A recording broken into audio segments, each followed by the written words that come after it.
What up? It's Jimmy from odds.com. This is a clip from our big March Madness NCAA tourney South Region breakdown.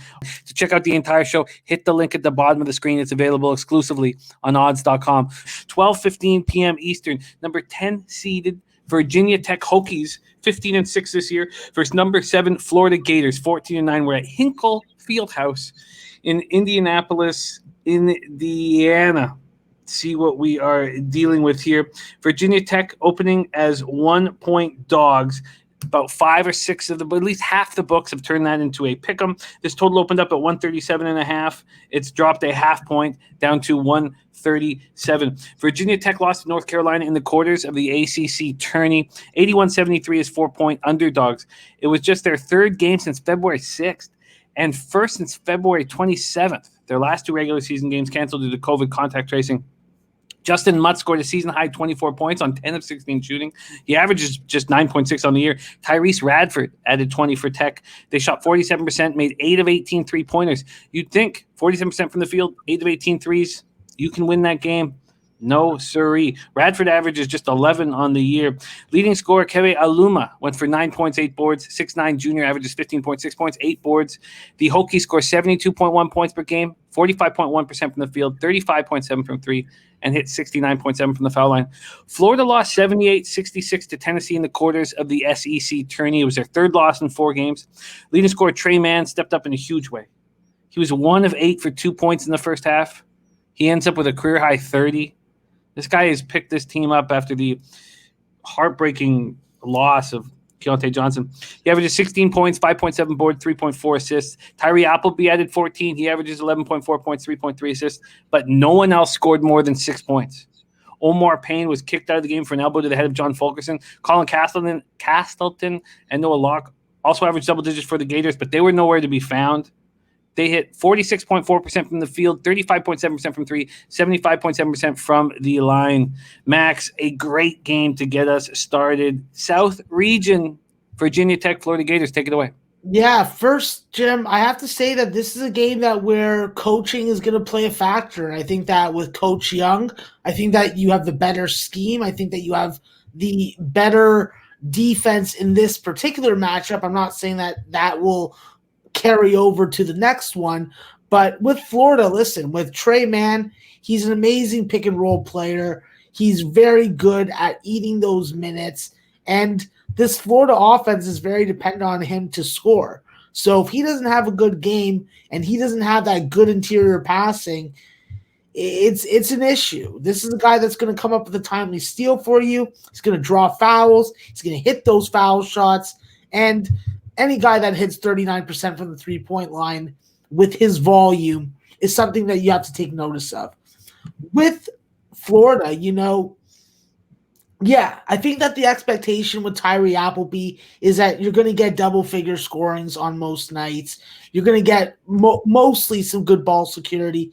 But I think that with Noah Locke, he's the one that's really got to step up. This is the guy with the three-point shot that can make the difference. He's definitely an asset at the free throw line. And when he's on his game and he's defending one of the team's best players, he's a very good guard with doing it without fouling.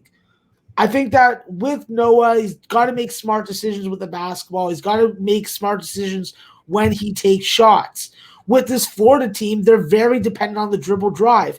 And without Trey Mann scoring on those dribble drives and having maybe Colin Castleton as the roller to the net, I think that this Florida team is going to have trouble scoring the ball. There's no help defense. There's very poor recovery. They're not gonna box out a lot of the time either. So on the defensive glass, they are a liability. They give up a lot of offensive rebounds, and against an athletic front court with Keve Aluma and Justin Mutz, that just really isn't going to help them. They need better second half adjustments. They have to lock down the three-point line versus Vod Tech and make the free throw line their friend. They convert on average 14 free throws a game. They got to get that above 20. I think that with their turnover issue, that's going to be a real determining factor. And if they have poor execution on these rim attacks, well, it could get ugly. So I'm looking at Vodtech here, Jim. I think that the key for Vodtech is going to be Keve Aluma. He's a solid 3-level scorer, understands the system. He's been coached by Mike Young for years. He's a double-double machine. He forces the defense to choose to put him on the line or let him score down low. And on the big stage, you get big performances from him. I think that the X factor is going to be Hunter Couture. He's definitely lesser known of this backcourt, but a very dangerous three-point shooter, 36 makes on the year, solid free throw shooter at 80%. And when given the opportunity and now having the opportunity with Jalen Cone injured, I think that this is a good help defender, and he's most likely to benefit from a takeaway.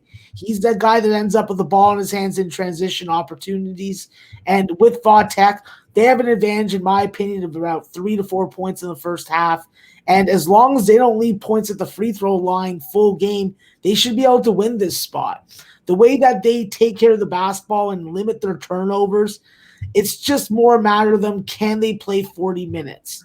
I think that they're going to be able to do it. I think they're going to be able to squash this reputation of tale of two halves, and they're going to play off a lot of ball screens. They're going to freaking get guys out of position, and as long as they contain the front court players for Florida, keeping Florida off the low block and allowing Mutz and Aluma to use their athleticism, even if they're playing out of position, it's just going to be too much. I know that both these teams aren't looking good right now, but I'm going with the better coach team, and I'm going with the better intact lineup, in my opinion. The ACC is weaker than the SEC this year, but in this matchup, I like the ACC team to get through. So I'm going to take Vodtech here. Are you taking them first half and full game? I'm actually only going to take them first half, Jim. Okay, only first half. Well, then we have some options for you. Let me just check this final book for what they've got first half. Do you want them first half at minus 108? Sorry, let's move here. First half minus 108. Or do you want them plus a half? Let me pull this up. Where did I find it?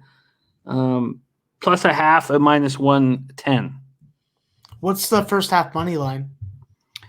It makes no sense. The first half money line, plus a half is minus 110 at BetMGM, and the money line is minus 115. So there's a clear mistake there, but and then the first half money line at Bet365 is minus 105. FanDuel, it's minus 108. Yeah, I'll take the plus a half. That makes the most sense to me.